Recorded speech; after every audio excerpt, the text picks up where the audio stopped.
Hello everyone. So we are discussing NCERT questions of the chapter breathing and exchange of gases, and in today's session we are going to discuss the question number 11. So the question is, define oxygen dissociation curve. Can you suggest any reason for its sigmoidal pattern?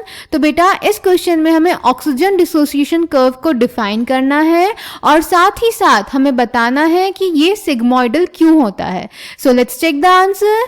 तो बेटा oxygen dissociation curve एक graphic representation है जिसमें हम relationship show करते हैं haemoglobin के oxygen के साथ परसेंटेज सेचुरेशन और ऑक्सीजन के पार्शियल प्रेशर में.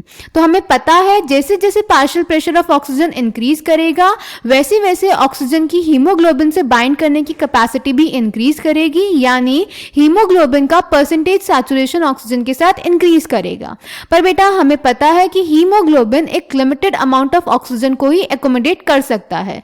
तो पहले जैसे जैसे पार्शियल प्रेशर ऑक्सीजन का बढ़ेगा वैसे वैसे परसेंटेज सैचुरेशन भी इंक्रीज करेगा.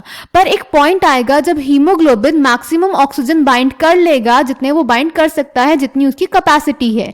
तो उसके आगे आप चाहे ऑक्सीजन का पार्शियल प्रेशर कितना भी इंक्रीज कर दो, उसके आगे हीमोग्लोबिन का परसेंटेज सैचुरेशन इंक्रीज नहीं करेगा. तो इसी कारण से ये सिग्मोइडल नेचर का होता है. Clear? So answer number 11 is the graphic representation of percentage saturation of hemoglobin with oxygen against the partial pressure of oxygen, that is PO2, is called the oxygen dissociation curve and is highly useful in studying the effect of factors like partial pressure of CO2, that is PCO2, H plus ion concentration, etc. on binding of oxygen with hemoglobin. The graph is sigmoid as the percentage saturation of hemoglobin with oxygen increases slowly with the increase in the partial pressure of oxygen.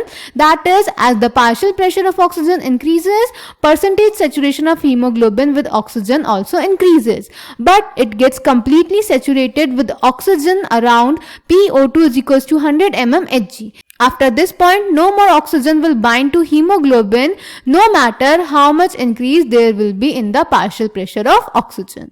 So I hope this question is clear to you. Thank you.